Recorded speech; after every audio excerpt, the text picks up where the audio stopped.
Aquí comienza el programa Trabajadores, un espacio dedicado a las y los trabajadores de nuestro país.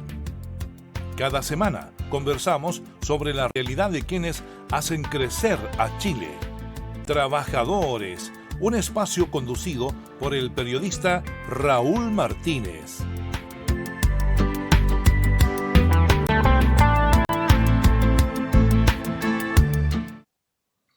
¿Qué tal? ¿Cómo están? Bienvenidos, bienvenidas al programa Trabajadores. Este día domingo 11 de julio estamos junto a José Ortiz para hacer nuevamente el programa. Una fecha importante. Se conmemoran 50 años, medio siglo desde la nacionalización del cobre, desde la promulgación de la ley por parte del presidente Salvador Allende Gossens, que significó ni más ni menos que llevar importantes recursos que se transformaron luego en políticas públicas. ¿Cómo está José Ortiz? ¿Qué es lo que le dice esta fecha? Bueno, primero que nada, buenos días a todos. Bueno, una tremenda fecha, una fecha muy importante para Chile, porque efectivamente hace 50 años el presidente Salvador Allende nacionalizó toda la minería del cobre y el cobre pasó a ser propiedad del Estado de Chile. Y por tanto las utilidades, las ganancias que dejaba la venta del cobre pasaron a ser parte del presupuesto de la nación, lo que permitió, por supuesto, mejorar la calidad de vida de manera sustancial de miles de chilenos, y hasta el día de hoy el presupuesto de la nación tiene una parte de esos recursos del cobre que no fueron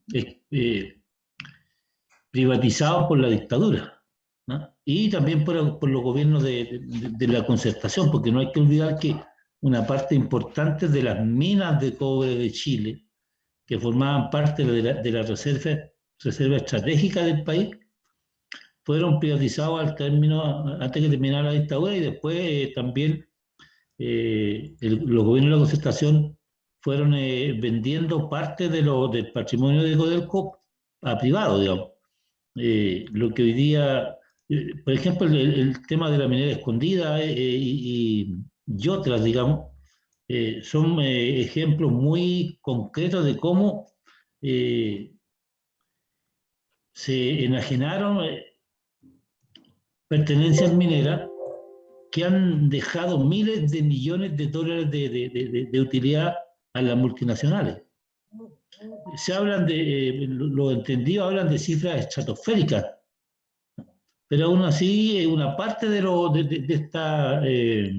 estos dineros de utilidades por la venta del cobre están en el erario nacional, en los presupuestos nacionales, cada año para ir desarrollando la política social. Creo que ese momento fue uno de los momentos históricos más importantes de Chile junto con la independencia. Creo que son equivalentes esos momentos. Incluso creo que la nacionalización del cobre fue aún mucho más importante que la independencia de Chile. Es lamentable que ahora más del 50% del cobre que era chileno y que era propiedad del Estado hoy día esté en manos de las multinacionales, ¿no? Entonces, y sin un pago de regalía a los chilenos. Estos son minerales que están en Chile, que debieran servir para el desarrollo de toda la nación, y no tan solo convertirse en utilidades para unos pocos extranjeros que ni siquiera conocemos, digamos, y que no viven en Chile, que no aportan a Chile.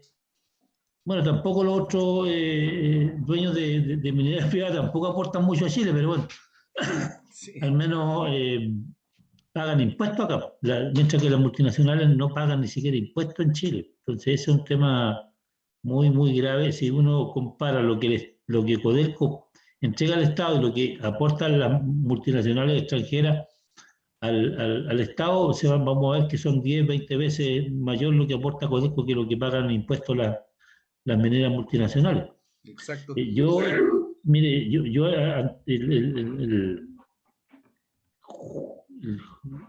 el viernes miraba la escena que fue transmitida por la televisión, párrafos cortos del día de la nacionalización, cuando Allende estaba hablando, y miraba la cara de un personaje que después llegó a ser presidente de Chile, como es Patricio Aylwin. O sea, una molestia del hombre. Su cara reflejaba todo su ser. No sé si era solo enojo o estaba pensando en cuánto significaba eso para que el gobierno Allende pudiera seguir saliendo adelante, digamos. Pero bueno, el tiempo después nos demostró que ese personaje fue un personaje esencial en el derrocamiento de Salvador Allende. Por la política que jugó, por la negativa al diálogo, por la negativa a que hubiera plebiscito, en fin, muchas cosas que ocurrieron ahí en esa época en Chile que reflejaban de que teníamos personajes que no eran nada tan chilenos o no eran muy protectores del país, como decían en sus discursos después, digamos, y antes. Exacto, exacto. Mientras le hago la pregunta, José, vamos a mostrar uno de los afiches que caracterizaron esa fecha que dice: Chile se pone pantalones largos, ahora el cobre es chileno.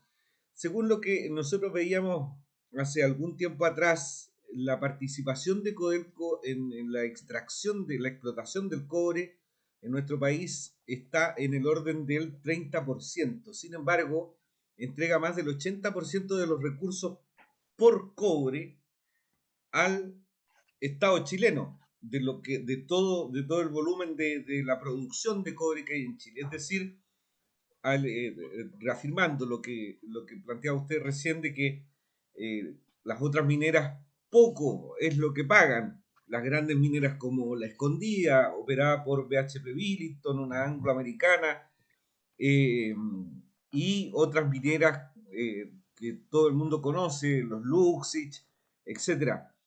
En definitiva, esto ha llevado a que se plantee en el Parlamento una nueva ley de nacionalización de los recursos minerales, en particular del cobre, y eso ha sido trabado una vez más por la derecha y por algunos sectores que tenían vinculación con la democracia cristiana, en particular el diputado Pablo Lorenzini, que lo que hizo fue hacerle una zancadilla al diputado Daniel Núñez, que está impulsando en la Comisión de Economía de Hacienda, este proyecto de ley. ¿Cómo se ve esta situación en la perspectiva de lo que plantea usted también, de que causa tanta molestia que los recursos naturales estén en manos del pueblo chileno? Mira, yo creo que la respuesta está en Soquimich. Creo que hay que mirar lo que aconteció con Soquimich. Una empresa del Estado que el dictador le entregó a su yerno y que hoy día, hasta hace poco, y espero que ya no, le entregaba dinero a a una parte importante de los congresistas chilenos, sean diputados y senadores, digamos, tanto de la concertación como de la derecha. Yo creo que ahí está la respuesta. O lo que pasaba con EMO, con la sanitaria, digamos, que mientras el senador Saldívar estuvo fuera del Senado, le pagaba un sueldo mensual como asesoría a él, digamos, y seguramente a otros personajes, digamos. O sea, en la medida que el impuesto interno va siendo más agudo, se van descubriendo más estas cosas. Entonces, lo más probable es que lo que el diputado Lorenzini estaba tratando de resguardar era lo que resguardó Longueira con la ley de pesca, ¿no? O la señora Manriselberghe y otras personajes de la política chilena de derecha hicieron con la ley de pesca, digamos, y y que este nada más ni nada menos que escribir las leyes para que le sirvieran a los millonarios de Chile, a los que se creen dueños del país y no a todos los chilenos. Entonces, eso hace que estas cosas ocurran, que la política estaba muy mimetizada con la empresa, con las grandes compañías, con los monopolios. Hay vínculos de sangre, hay vínculos de negocio, hay vínculos familiares, hay de todo tipo de vínculos. Entonces ahí las cosas no se discuten en el Parlamento, sino que se discuten en los salones de las casas de los multimillonarios. Y esto es así, por eso es que hay tanto personaje público que fue elegido prometiendo defender al pueblo y al país, que termina después votando en contra del país y votando a favor de los multimillonarios, digamos, de los dueños de las mineras, de la sanitaria, de las farmacias, en fin, o sea, sería muy largo, creo que no alcanza el programa para nombrar a todos las colusiones y negociados y corrupción también que hay en el país. Digamos, nadie puede negar que en Chile es un país donde la corrupción ha aumentado demasiado, digamos, mucho. Y no hay medidas para tomar.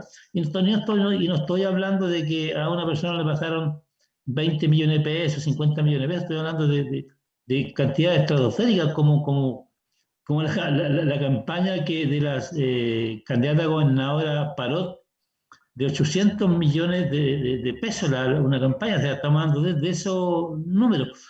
O lo que se descubrió en Junaé hace un par de años atrás, que a un empresario tenía que pagar 830 millones de pesos por la asignación de un contrato, digamos, y que después el señor se murió y no pudo seguir pagando los 32 millones y medio mensuales que tenía que pagarle al operador que también era militante de la democracia cristiana.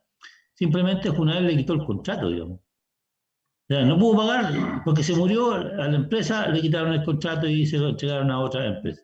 O sea, cuestiones de este tipo que enlodan mucho el prestigio de Chile, digamos, y ante la comunidad internacional, porque algunos piensan que no hay nadie observándonos.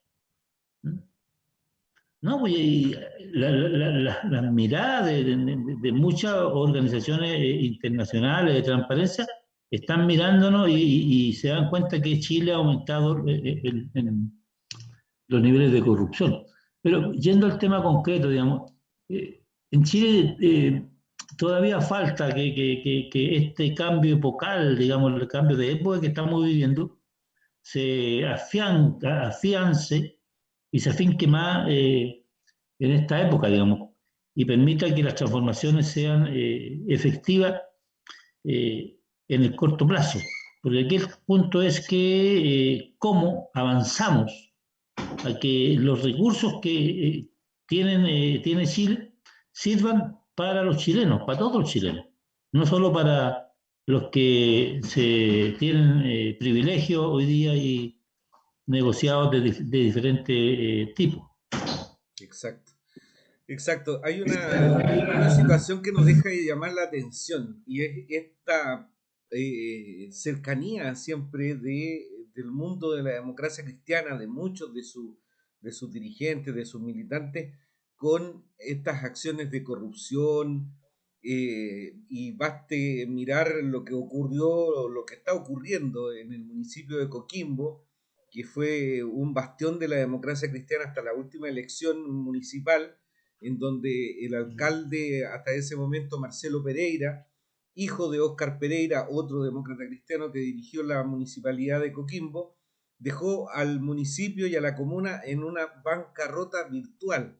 Se habla de una situación de un desfalco de millonarios de 30 mil millones de pesos, pero algunos especialistas, ingenieros, calculan que esto podría empinarse sobre los 50 mil millones de pesos. En el municipio de Coquimbo, hay que recordar que es una de las comunas pobres de Chile y que vive prácticamente solo del turismo.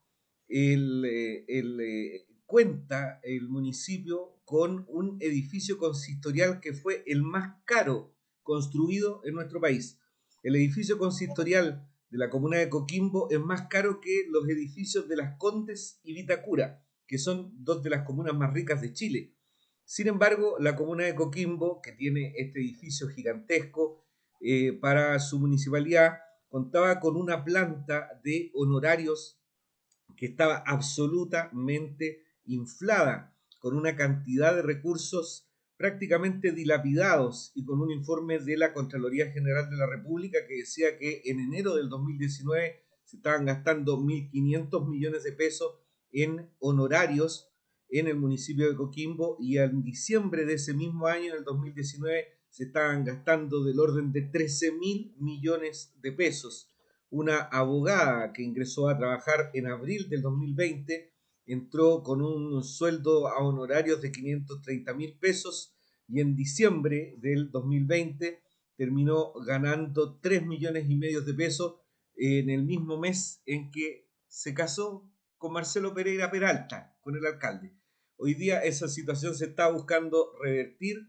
Han habido lamentablemente despidos, pero la planta de funcionarios o de trabajadores a honorarios está absolutamente inflada y hay una situación que hay que estar mirando de cerca porque es un municipio que fue dirigido, como digo, durante largo tiempo por la democracia cristiana. Saco esto a colación porque hablábamos de Patricio Aylwin y su responsabilidad en el golpe de Estado, la situación de no buscar acuerdos para dar una salida política e institucional al golpe de Estado que terminó con la vida del presidente Salvador Allende y de miles de chilenos y que dejó finalmente una situación compleja en la historia de nuestro país y cuyas consecuencias estamos viviendo hasta el día de hoy. La presencia de demócratas cristianos también en el Parlamento que se dedican a trabar, a ponerle piedras y palitos a la carreta para que no avance, pero que la gente en el último tiempo se ha encargado de pasarle la cuenta, como se dice popularmente, ¿no?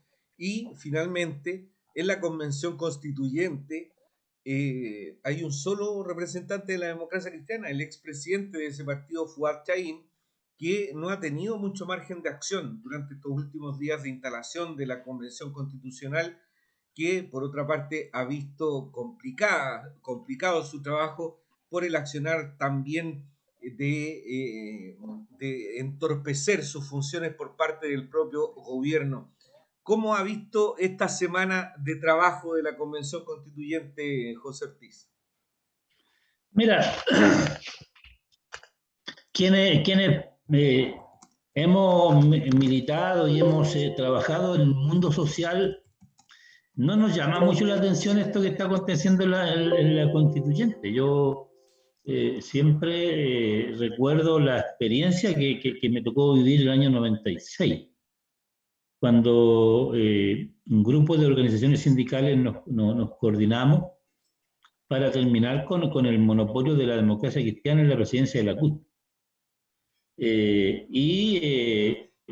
Logramos hacer una alianza para que llegara un nuevo presidente de la Central Unitaria de Trabajadores y después de mucho ir y venir, fue electo presidente de la CUT Roberto Alarcón, el presidente de la CONFENAD, de la Confederación de la Salud de nuestro país, una organización muy poderosa, muy unitaria en ese tiempo. No como ahora que están cada uno para su santo, cada uno para su lado. Pero ahí nosotros vivimos 4 años de muchas dificultades con 2 presidentes, porque un grupo de dirigentes que no quedaron conformes con la elección trataron de impedir que el presidente asumiera. Y trataron lo chantajearon, lo presionaron, lo persiguieron. Y posteriormente, cuando estábamos ya funcionando, estábamos tratando de hacer que las cosas avanzaran, ocurrió igual que ahora, digamos, que la plata la administraban otros, el dinero de la central era administrado en otro lado, en la Secretaría General de la Presidencia, en la moneda, digamos, desde ya venían los pagos de la luz, el agua, los funcionarios y todo. Y claro, y cuando hubo que empezar a conducir, era muy difícil conducir, porque claro, ellos tenían como 20, poco menos de 20 dirigentes de una ala más reaccionaria, más derechista en la central, y cada paso que se hacía era terrible. Me acuerdo siempre un proyecto de la DIGEDER para la recreación de los niños, que consistía en ir a la nieve y demás, y para hacer actividades deportivas. Pero ahí toda la semana había pelea porque los representantes de ese partido saboteaban las reuniones, armaban peleas, armaban reyertas, cosas que no pudieran resolverse, y trataban de bloquear que el dinero no llegara a la central, que era la que tenía que administrar el proyecto, querían que otros administraran el proyecto, en fin. O sea, cada paso que dábamos era una terrible complicación. Y ahora nosotros vemos exactamente lo mismo. Si tú ves, ellos incluso cerraban las oficinas para que no pudiéramos entrar. Entonces, ¿cuál es la diferencia con lo que ha acontecido ahora? ¿Ah? Oye, todo estaba manejado por ellos. Si tú compras, o sea, un lápiz que había que comprar en la central lo manejaban ellos y tenían el proveedor para. O sea, todos los recursos iban para otros lugares. Y ahora ocurrió lo mismo. O sea, el día que tenía que se inauguró la convención y debía de comenzar a funcionar, no pudo comenzar a funcionar porque se le olvidó lo elemental. Lo único que faltó que hubiesen cerrado con candado el hemiciclo, digamos. Pero era lo mismo que lo hayan cerrado con candado porque no habían cómo comunicarse una sala con otra. Se le olvidó a ellos buscar un lugar para que la convención sesionara. O sea, tú tienes 155 personas y los meten en un salón que no cabe más de 70 personas, 80 personas. O sea, los micrófonos no funcionaban, los computadores no funcionaban, internet no funcionaba. Se le había olvidado conectar el internet, que la empresa contratista no había llegado, que la empresa que hace la ceremonia inicial es del personero vinculado al gobierno. O sea, lo único que faltó que los hijos de Piñera fueran los que hicieran el evento inaugural. Lo único que faltó. Gracias. Y si tú te das cuenta después, tú vas observando cómo se comportan ellos, tratan de obstaculizar, tratan de instalar imágenes, caricaturas. Ahora, uno me los mira y se nota el odio que tienen contra la presidenta de la Convención Constitucional. Es cuestión de mirarlo y tú ves que es una desesperación de ellos, una forma de perspectiva de mirar que tiene que ver con lo que ha sido Chile. Chile ha sido un país feudal. Estas son las rémoras del latifundio. Estas son las rémoras de que ellos son los que mandan en Chile. Y el día que no pueden mandar, porque aquí se enojan. Entonces, como hay una convención que es democrática, que todo lo vota, que todo lo acuerda, ellos eso lo encuentran inaceptable, porque antes se ponían de acuerdo tres y eso se hacía. Y a los que no les gustaba, el acuerdo del 15 de noviembre fue eso. Nos juntamos nosotros y a los partidos no importa. Y los que no están de acuerdo, afuera. En consecuencia, que era el pueblo que se estaba movilizando, ellos se toman el poder y le quitan al pueblo el protagonismo y llegan a un acuerdo. Ahora, no con la esperanza de que ocurriera lo que ocurrió, o sea, eso está claro. Ellos pensaban que teniendo el anuncio de la convocatoria de plebiscito, las cosas se iban a calmar y ya después, como siempre, la gente se le olvida y ellos ponen su campaña en las elecciones y con harta plata y se acababa el asunto. Lo que nunca comprendieron es que esto se venía generando hacía muchos años y todas las desilusiones que sufrió el pueblo, y los trabajadores, y las mujeres, y los jóvenes, se volcaron al momento de resolver en el plebiscito por una convención constitucional electa 100% por el país. Y después, bueno, el pueblo siguió en ese camino y eligió mayoritariamente a gente que venía del pueblo, de organizaciones sociales, algunas también de organizaciones políticas.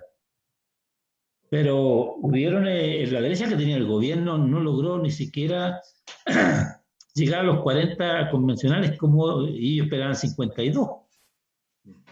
Ellos siempre querían tener 51, 52 convencionales y no lo lograron. Entonces, esto es un mundo nuevo lo que se está viendo. Es un cambio, cambió la época, la gente se dio cuenta que la estaban jodiendo y que podía hacer algo para que las cosas cambiaran. Y efectivamente nosotros tenemos mucha esperanza en que la convención va a cambiar muchas cosas. También sabemos que van a haber muchos problemas, van a haber muchas descalificaciones, van a haber muchas amenazas, va a haber mucho anticomunismo. Eso es así, eso va a ocurrir. ¿Ah? Porque yo veía estos días una propaganda de la época de Ríos, ¿no? Una campaña electoral, allá los años 40, y el cuco era el mismo, vienen los comunistas, viene la marea roja, vienen a quitarnos todo.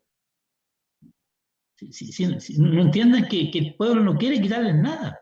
Lo que el pueblo quiere es que el trabajo tenga el valor que corresponde y que la plusvalía que genera el trabajo no sea solo para los poderosos, sino para el conjunto. Porque aquí los afectados somos los trabajadores, son los pequeños, las microempresas y las pequeñas empresas. Esos somos los afectados, porque somos todos asalariados de la gran empresa, del Jumbo, de Líder, de Farmacia Ahumada, en fin. O sea, de hecho, las grandes cadenas de supermercados les colocan, ellos determinan el lugar de la góndola en donde van los productos, no son ni siquiera las empresas, los productos, quienes pueden decir nosotros vamos a ir adelante o queremos un espacio. No, ellos no pueden negociar eso, eso lo determina la empresa, la cadena. Y por eso uno ve un cierto ordenamiento, no es azaroso, no es al azar, no es como en una vega, en un almacén de barrio. Esto tiene un componente científico, no es al azar. Es interesante escuchar también de que esta campaña anticomunista que se ha estado desatando en los últimos meses y particularmente en las últimas semanas es parte del paisaje de la historia de Chile en que se repiten patrones y también fórmulas que se han ocupado también incluso en otros países. Recordemos que en el caso de Inglaterra, cuando el candidato del Partido Laborista, Jeremy Corbyn, iba como candidato a primer ministro, se le acusó de antisemita, algo que se utilizó también hace un par de semanas atrás en contra del candidato Daniel Jadwe, sacando para eso a colación un anuario de hace más de 30 años atrás. Sin embargo, y como no pudieron avanzar con eso, a pesar de que la UDI logró sacar un acuerdo, un emplazamiento político al candidato Jadwe para que explicara si es que era o no era antisemita, algo que parece bastante hasta tragicómico, podríamos decir, no pudieron avanzar con eso y comenzó una segunda etapa de la campaña y que tiene incluso a dirigentes de la ex concertación involucrados, como por ejemplo el candidato de un partido chiquitito, prácticamente inexistente, que podríamos decir que es más bien una caja pagadora de favores políticos, como es el Partido Radical, para colocar como una agencia colocadora de empleo, ¿no? En donde van sujetos a buscar trabajo por las vinculaciones que tiene en el poder el Partido Radical, que en su momento obviamente fue un partido muy importante, que tuvieron 3 gobiernos seguidos, entre ellos el gobierno popular del presidente Pedro Aguirre Cerda. Pero hoy día el candidato de ese partido radical, Carlos Maldonado, critica a Daniel Jadwe porque el Partido Comunista cuestionó durante estos días una vez más la regla de los 2/3 que se estableció en el acuerdo del 15 de noviembre del 2019 para avanzar con las reformas a la Constitución política. Sin embargo, el día anterior, el candidato de Renovación Nacional, Mario Desbordes, había justificado el espionaje que le había hecho el ejército a profesionales del periodismo por estar publicando información relevante para la opinión pública de nuestro país. De eso, Carlos Maldonado no dijo absolutamente ninguna palabra, pero sí criticó ácidamente, diciendo que eran incluso hasta antidemocráticos los comunistas y el candidato Daniel Jadwe por haber cuestionado, criticado, haber puesto un voto político, una vez más, una posición política respecto de algo que aparece como una traba más que como una forma de asegurar una buena constitución, y que es esta norma de los 2/3 que, como planteaba José Ortiz recién, había sido colocada como el mecanismo por el cual la derecha iba a hacer como que permitían avanzar con una constitución, pero ellos iban a trancar la pelota, como plantea el mundo popular y futbolístico. Sin embargo, eso no les resultó y hoy día están nuevamente ahí preocupados. ¿Qué hacer? Y ante la evidencia que demuestra que Daniel Jadwe avanza, se están uniendo precisamente para avanzar con este discurso anticomunista. Sí, pero mira, sí, ese discurso se parece mucho al de la UDI, digamos, ¿no? Que también califican a Jadwe de antidemocrático. Ahora, yo de verdad me cuesta seguirle el ritmo que nos a esta discusión esquizofrénica, porque eso es lo que es. Ahora, si un candidato de izquierda dice algo, es antidemocrático. Si lo dice la derecha, es democrático. Que digan lo mismo. Uno es antidemocrático y el otro es democrático. O sea, que hay si lo dice alguien de la derecha y los demás lo critican, eso es libertad de expresión. Si lo dice un candidato de izquierda, eso es totalitario. Entonces, claro, ellos tienen el manejo de los medios de comunicación, porque yo veo a veces los debates, la verdad que no los veo mucho, pero los veo, digamos, a rato. Y uno ve que los periodistas, al menos un par de periodistas del Canal 13, el Canal 7, y también en alguna medida Chilevisión, que tratan de buscar diferencias donde no hay diferencia, y tratan de instalar ideas que, según ellos dicen los candidatos, que no lo han dicho los candidatos, con el objeto de caricaturizar las propuestas. Entonces, evidentemente, el golpe que han sufrido la derecha y la concertación en la Convención Constitucional y en las ideas que están predominando entre el pueblo, los tienen muy descolocados. Y tratan de cambiar el rumbo del debate, instalando ideas que no tienen que ver con la realidad muchas veces, o la mayoría de las veces no tienen que ver con la realidad, con lo que la gente quiere, sino que con sus intereses. O sea, ¿qué está defendiendo Carlos Maldonado? Es su candidatura presidencial. Él quiere ser candidato presidencial. Entonces, ¿qué otra forma que no sea pegarle al que está mejor aspectado es la forma de avanzar? Entonces, como la primaria de Apruebo Dignidad ha tomado vuelo y hay un debate de ideas y no de descalificaciones, él tiene que instalar la descalificación. Entonces, la competencia, ¿cuál es? ¿Quién dice el disparate más grande en contra de los totalitarios? Entonces, así la prensa los pesca. Si no, no tendrían ninguna posibilidad Es también una estrategia electoral. ¿Ah? Mira, por tanto, yo lamento que sigan en esa campaña que desarrollaron durante la elección de la Convención Constitucional, porque eso no les va a llevar a ninguna parte. Si el pueblo ya sabe que son unos bandidos, ya sabe que son unos bandidos, ya sabe que han gobernado 30 años y que las cosas siguen igual. Mire, Raúl, tenemos el mismo código del trabajo que dejó la dictadura. Porque tenemos la el mismo reforma sistema que hizo el gobierno de Michelle Bachelet no avanzó en nada.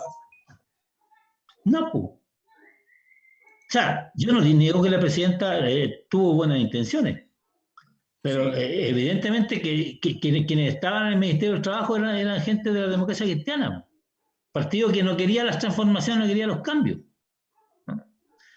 Habían PPD. Porque ¿qué ocurre aquí? Que hay un maridaje entre la democracia cristiana y el PPD y las grandes empresas. Si tú ves los funcionarios que eran de la democracia cristiana, hoy día están todos trabajando en empresas de los monopolios. Si tú ves a los funcionarios que trabajaban en la dirección del trabajo del PPD, hoy día están trabajando en las empresas privadas, usando las normas que ellos mismos crearon para perjudicar a los trabajadores, realizando campañas de desprestigio, prácticas antisindicales, prácticas desleales en las negociaciones colectivas, en fin. Entonces, para ellos la democracia es que ellos manden. ¿Ah? Esto del debate, que cada cual exprese su idea, no, eso es un gobierno autoritario. ¿Ah? Que alguien hable y que es diferente a lo que ellos dicen es autoritario. Antes decían que éramos, ¿cómo decían que éramos? Cavernarios. ¿Ah? Una época que decían que éramos cavernarios, que queríamos ver a las cavernas. ¿Ah? Hoy día es que no, que hay que parar esto porque van a llevar a Chile a una dictadura. Entonces, y todo lo que no piensen como ellos son dictadores. Entonces, el pensar y entregar ideas en Chile para ellos es un delito.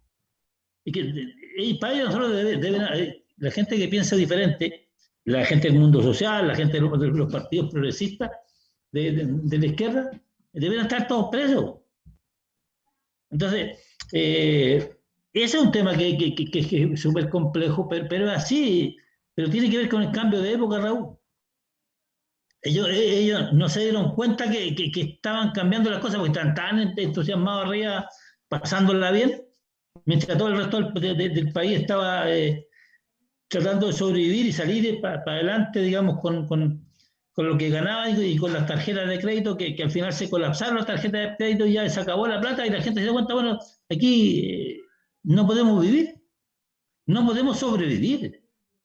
O sea, mira, el ingreso, el salario mínimo o el sueldo mínimo vale hongo. ¿Quién va a vivir con 337.000 pesos cuando solo en arriendo o en dividendo se pagan 200 lucas? Te quedaron 137 lucas para vivir. El teléfono son 10, 15 lucas. La luz, el agua. ¿Y con qué comes? El pan se escapó, el gas se volvió loco. Ahora, todo el mundo sabe que hay un oligopolio aquí en el mercado del gas, como en todos los mercados que hay en Chile. Son mercados oligopólicos. Pero nombraron una comisión investigadora para investigar. ¿Qué van a investigar si los precios son los mismos para en todas las empresas? Son los mismos importadores, son los mismos distribuidores, son los mismos que envasan el gas. ¿Qué más quieren para poner sanciones? ¿Cuándo desarman estas sociedades? Ellos tienen atribuciones para liquidar una empresa, cerrarla, eliminar la sociedad por prácticas monopólicas. ¿Y por qué no lo han hecho? ¿Por qué no lo hicieron en las farmacias? ¿Por qué no lo hacen en el mercado del gas? ¿Por qué no lo hacen en los supermercados? No es que resulta que el Jumbo cobra más caro que el líder. Pero si tú vas a los productos esenciales, son los mismos precios. La leche es más o menos lo mismo. Sí. Entonces, claro, seguramente ellos no se dan cuenta porque no van al supermercado. Ellos no requieren ir al supermercado porque ellos reciben en su casa todos los premios, los regalos, digamos, que se merecen por ser las personas que piensan en Chile. Entonces, ese es un poco el tema que hay aquí, que ellos no logran entender y por eso que en la convención pasa lo que pasa y por qué el debate político es tan básico. Si aquí no estamos pensando, pero aquí lo lógico, que con la situación que tiene Chile, deberíamos estar discutiendo Niño, y ¿estás grabando? debatiendo cómo industrializar Chile, cómo pasar a una segunda fase exportadora donde le incorporemos trabajo a los productos que exportamos. Mira, ya en el pasado se decía que cuando uno manda materia prima para el exterior, lo que está haciendo es darle trabajo a los extranjeros en otros países, mejorar la economía de otros países. ¿Y qué hacemos nosotros? Mandamos el cobre para afuera, mandamos la madera para afuera, mandamos los pescados.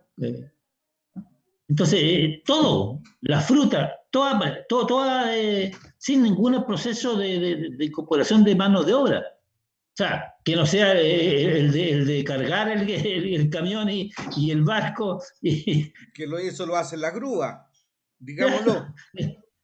Entonces, te das cuenta ese es el debate que deberíamos estar haciendo. ¿Cómo hacer de Chile un país mucho más humano? ¿Cómo hacer un país más humano, más solidario? ¿Cómo mejoramos la educación? ¿Cómo le aportamos, le acercamos más recursos al Estado para que pueda hacer los planes sociales que se requieren? Sí. Durante esta semana de instalación de la Convención Constituyente, nosotros vimos, bueno, el día domingo la represión, que fue parte protagonista en un primer momento, una intención específica de parte de carabineros y de parte del gobierno por ensuciar lo que estaba ocurriendo en el edificio del Congreso Nacional en Santiago, que era esta ceremonia de instalación y que buscaba de alguna manera interrumpir el proceso, sabiendo, estando en conocimiento de la advertencia que habían hecho algunos constituyentes de la lista del pueblo, en el sentido de que si es que había represión en las calles, ellos se iban a retirar de la ceremonia de instalación. En las calles, además de represión, hubo una expresión de apoyo, de respaldo, de solidaridad, de afecto con esta convención constituyente que posteriormente colocó a Elisa Loncón como su presidenta. Y al día siguiente, como relataba José Ortiz, efectivamente no había computadores, poco menos faltaban sillas, no había ni siquiera protocolo de sanitario, porque estamos viviendo todavía una pandemia, independiente de que con los cambios en el plan paso a paso nos estén diciendo salgan nomás, tenemos que seguir cuidándonos. Además, aprovecho de mandar el mensaje de que la gente tiene que seguir extremando los cuidados para evitar el COVID-19. Sin embargo, Jaime Baza, el día miércoles, que fue el día en que pudieron empezar a sesionar, señaló y destacó el trabajo de los funcionarios de la Universidad de Chile que se pusieron a disposición de manera desinteresada y sin un peso para poder ayudar a instalar los sistemas técnicos y poder evaluar si es que estaban las condiciones tecnológicas dadas en el edificio del Congreso para poder trabajar la Convención Constituyente. También Jaime Baza, el vicepresidente de la Convención Constituyente, destacó el trabajo de funcionarios de carrera de la Cámara de Diputados y del Senado que trabajaron muchas horas para ayudar a que la ceremonia de la primera sesión se pudiera desarrollar en el Salón de Honor del Congreso Nacional en Santiago. El Colegio Médico y también médicos que son parte de la Convención Constituyente desarrollaron un protocolo acorde a los parámetros establecidos por la Seremi de Salud para poder hacer la ceremonia y establecer el trabajo con los protocolos que demanda la pandemia. Es decir, yo no sé si otra institución del país hubiese sido capaz de convocar a este despliegue de trabajo, de esfuerzo, de manera desinteresada, como Jaime Baza se encargó de remarcar ese día de la ceremonia. Y bueno, mientras explicaba Jaime Baza todo esto, uno veía las caras, los rostros molestos de aquellos constituyentes que no querían que esto ocurriera y que ya han comenzado a plantear que se sienten solos ahí en la Cámara de Diputados o en la Convención Constituyente, perdón. Hace algunos días atrás, algunos constituyentes comentaban en un reportaje que se publicó en Radio Universidad de Chile que a la Teresa Marinovich y a Marcela Cubillos las sacaron del grupo del WhatsApp de los constituyentes de derecha, porque ellas están en una posición extrema, en extremar el discurso para poder evitar el avance de la Convención Constituyente. Sin embargo, hay otros constituyentes que se han dado cuenta que si no media un trabajo colaborativo en esta institución, ellos van a terminar desapareciendo como opción política para Chile. Ese es el problema que están enfrentando en la derecha chilena, ese es el miedo que tiene hoy día la derecha chilena y que el pueblo chileno se encargó de enrostrarles con las votaciones de los últimos 2 años. Es bastante esperanzador lo que está pasando, ¿no, José Ortiz? No, mira, esto es tremendamente esperanzador. Yo creo que lo que aconteció ante el sabotaje del gobierno, que fue la reacción de diferentes instituciones, diferentes trabajadores, muestran la ansia de cambios que todos soñamos. Nosotros estamos ansiosos de que se produzcan las transformaciones, que no nos ocurra lo que nos ocurrió el año 90, que después de haber terminado con la dictadura, pensamos de que había llegado la alegría, y resulta que la alegría llegó, pero para algunos, y otros se llevaron la alegría para su... Para el bolsillo. Para sus negocios, ¿ah? Pero el pueblo quedó igual. Esto, porque también en esa transición hubieron muchos actos muy heroicos del pueblo de Chile, como ahora, digamos, muchas personas, también la gente del Congreso en esa época jugó un papel muy importante en la ceremonia de cambio de mando y demás. Bueno, ahora estamos viviendo una situación muy parecida, pero también muy singular, porque ahora es el pueblo, ¿ah? O sea, el que va a prestar el apoyo y ya celebrar que se instale la convención. Y el gobierno, por tanto el Estado también, reprime. ¿Por qué reprime? Porque hay que colocar la nota negra y que quede estigmatizado la convención. Aquí lo que se está buscando instalar, Raúl, es que la convención es el caos. Sí, bueno, los titulares del Mercurio de la semana se encargaron de eso. Y esto no es nuevo. Es la, ¿cómo se llama eso? Es la campaña mediática, ¿ah?, de los monopolios para evitar que se produzcan cambios en los países. O sea, cada vez que alguien... si tú ves lo que está aconteciendo incluso en Perú hoy día, se parece mucho. O sea, no quieren reconocer el triunfo del que ganó. Significativo, ¿ah? Y después dicen que no, que llegó una dictadura comunista al Perú. Entonces, eso es escuela. A eso es lo que nosotros llamábamos en el pasado el imperialismo. Porque es imperialismo. Es el gobierno de los monopolios. Eso es el imperialismo. El gobierno de los monopolios. A eso le llamamos nosotros imperialismo. Y sigue existiendo el gobierno de los monopolios. Exacto. Entonces, El- ahora, el- sobre eso hay muchos escritos, digamos, sobre las consecuencias de los monopolios en la democracia, en la realidad diaria. exacto. Y esto que veíamos recién con el tema del gas, esos son los monopolios. Afectan el día a día. Aunque la gente crea que estos son discursos añejos, como le han dicho, cavernarios, pasados de moda, afecta al día a día, afecta la realidad concreta del trabajador que todos los días tiene que recorrer grandes trechos en transporte público mal armado, eh, y que finalmente lo que hace es moler carne en un sistema que muele personas todos los días.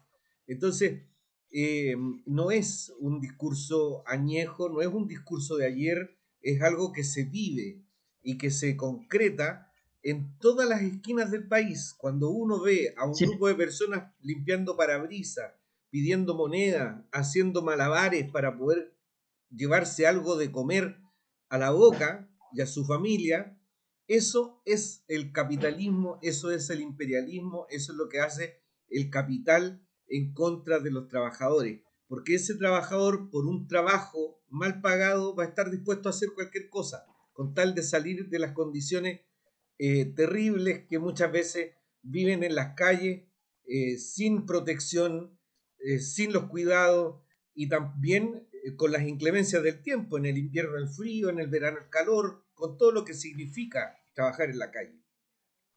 Mira, yo escucho hartos discursos de esta gente que no cree en la democracia, porque ese es el punto de fondo, digamos. Ellos creen en la democracia cuando ellos ganan. Ah. Cuando pierden ya dejó de ser democrático el país, digamos, y que es dictadura lo que hay porque ellos perdieron las elecciones, digamos. Por tanto, ahí hay un tema muy de fondo y creo que ese discurso también hace efecto en alguna gente del pueblo, desgraciadamente. ¿Ah? Hace efecto en el pueblo y por algo que lo repiten, digamos. Eh, pero las cosas van para bien. ¿Ah? Las transformaciones se van abriendo paso y se van a abrir paso. ¿Por qué se van a abrir paso? Porque las nuevas generaciones no sufrieron lo que nosotros vivimos con la dictadura. Por tanto, son mucho más libres, menos prejuiciosos y más abiertos a hacer las transformaciones aunque cuesten. Y son perseverantes porque tienen la juventud de su lado. Y qué bueno que tengan la juventud de su lado para que le pongan toda la fuerza para que estas cosas caminen. Y tienen también un hábito que se había perdido en Chile, que es que debaten, tienen ideas, y al final las transformaciones se producen por ideas. En la medida que se van abriendo paso a las ideas, se van construyendo las correlaciones de fuerza y las mayoritarias para que esas ideas cambien. Mira, a pesar de todo lo que yo critico al sistema y los gobiernos, no puedo negar que la lucha política ha permitido que la gente tenga claro hoy día algo que nosotros siempre tuvimos claro, digamos, que la AFP no dan pensiones. Yo lo digo con todo el orgullo. Yo sigo estando en el sistema antiguo. Nosotros encabezamos la campaña cuando éramos contra la Confederación Metalúrgica, para que la gente no se cambiara. Y muchos nosotros, los dirigentes de la Contramed, nos quedamos en el sistema antiguo. Las ISAPRES se están acabando. Hay una opinión mayoritaria que la ISAPRES no dan salud, sino que dan hotelería. Ya está quedando claro que el sueldo mínimo tiene que estar sobre la línea de la pobreza. Todo el mundo señala y está de acuerdo con que la derecha es lo peor que le puede pasar a un país, porque aumenta la explotación. En fin, sea, hay una serie de ideas que van avanzando, ¿no? Y avanzan, y avanzan, y avanzan. ¿Que es necesaria una reforma tributaria? Todos los candidatos hoy día dicen que es necesaria una reforma tributaria. Y cuando la presidenta Bachelet intentó empujarla, la sabotearon Y le sacaron a los dos ministros. le sacaron a los dos ministros que estaban conduciendo eso y jugaron a la oposición. Entonces, hoy día que ellos están en minoría, dicen de que no le dan espacio, que no los pescan, que quieren imponer las cosas. O sea, ¿cómo tú vas a imponer cuando estás votando? Que la mayoría no está de acuerdo contigo y tiene otra idea y que quiere que esa idea avance. Es que Pero, es tanta la desesperación que el Mercurio publicó esta semana un titular que dice: acuerdo que valida la violencia como método de presión política marca la primera semana de la Convención Constitucional. O sea, pero que esto es sedicioso. Esto es sedición, no es libertad de expresión. sí, Raúl, el plan Z. Es eso. Es la repetición de un patrón que el Mercurio conoce muy bien. Y Sí, que pues, no es algo que ellos crearon. Lo creó el Departamento de Estado norteamericano, lo creó el Pentágono. Es parte de la guerra psicológica que hace el capitalismo y el imperialismo norteamericano en contra de los países. En Perú se vio a jóvenes que limpian parabrisas, venezolanos, migrantes, con camisetas pagadas con recursos, traspasados desde los Estados Unidos a la oposición venezolana, y que decían: amigo peruano, no seas como mi país, Venezuela, para llamar a votar o a no votar por Pedro Castillo, que es el candidato que finalmente ganó la elección, y que la derecha, junto al ex asesor de inteligencia de la dictadura de Alberto Fujimori, Vladimiro Montesinos, están buscando desconocer y finalmente derrocar por la vía institucional. Hay una situación grave en el Perú y hay que estar muy atentos para estar solidarizando también con lo que está ocurriendo en ese proceso que ha sido absolutamente democrático y transparente por parte de la organización electoral. Pero eso que está ocurriendo, esa campaña del terror que se evidencia en este tipo de titulares como el que acabo de leer, y ese tipo de campaña que la usaron en el Perú, no es muy loco pensar que en las próximas semanas empecemos a verla acá en Chile, porque de eso no, se trata. Ellos usan esos métodos. Raúl, no, si es más Raúl, lo que nosotros vamos a ver en el futuro va a ser que hay 300.000 guerrilleros, 8 millones cubanos, venezolanos, bolivianos. Eso vamos a ver. Vamos a ver que tal o cual constituyente es un extremista, que tal o cual persona lo que anda buscando es instaurar la dictadura comunista en Chile. En fin, eso lo vamos a ver. Ya lo hemos vivido. Ya esas campañas las hemos tenido desde el año 30 para adelante. Entonces, estas cuestiones son parte de los que tienen el poder y no quieren compartirlo con nadie. Estimado, cuando se hizo la reforma agraria en Chile, estos tipos se volvieron locos y armaron grupos armados. Y después acusaron a la Unidad Popular de tener grupos armados. O sea, cuando tú lo escuches decir, mire, estos son dictadores, es porque el que está hablando sueña con que la vuelta a la dictadura. Porque ellos le culpan a los demás de lo que ellos están haciendo. Estos son como la lógica, la psicología del delincuente. El delincuente piensa que son todos delincuentes, que son todos ladrones. Entonces, claro, uno es un tipo que ha toda la vida maltratado al resto cree que todos son maltratadores. Un violador cree que todos son violadores. Entonces, y no se ven ellos, porque no pueden mirarse, que no sea un espejo. Pero si ellos se paran en el espejo y empiezan a acusar a los demás de todas estas cosas que hemos escuchado, ¿sí? La Cubillo, hablando barbaridades.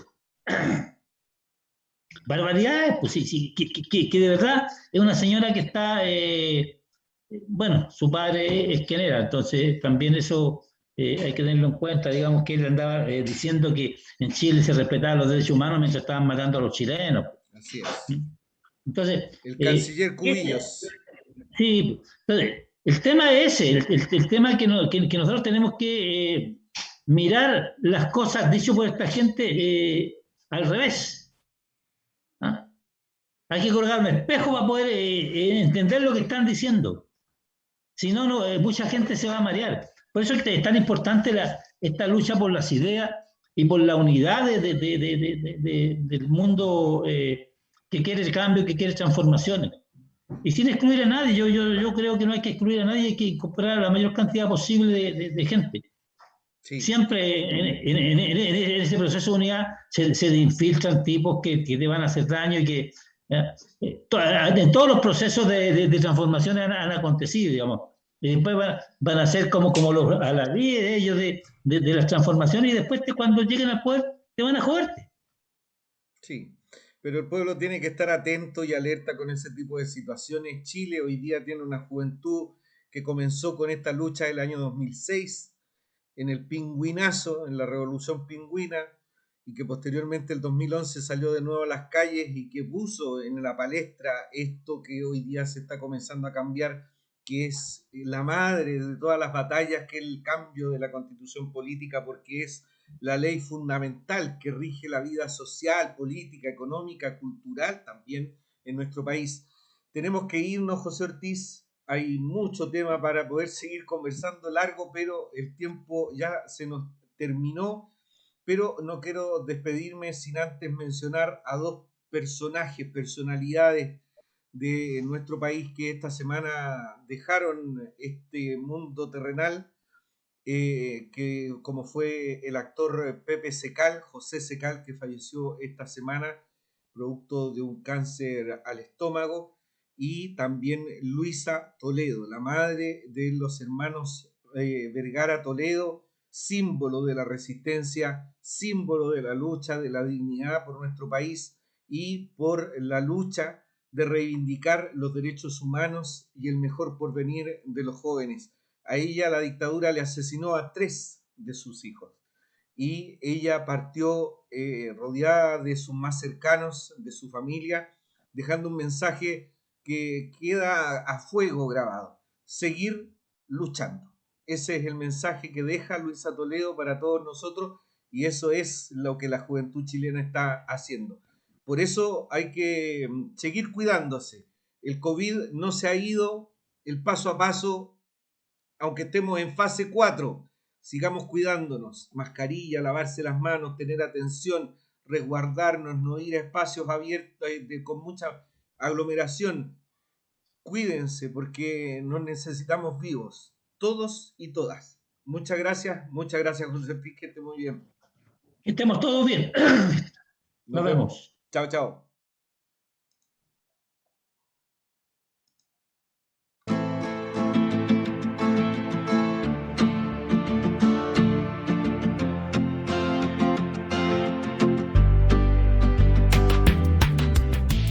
Trabajadores, un espacio dedicado a las y los trabajadores de nuestro país. Cada semana conversamos sobre la realidad de quienes hacen crecer a Chile. Trabajadores, un espacio conducido por el periodista Raúl Martínez.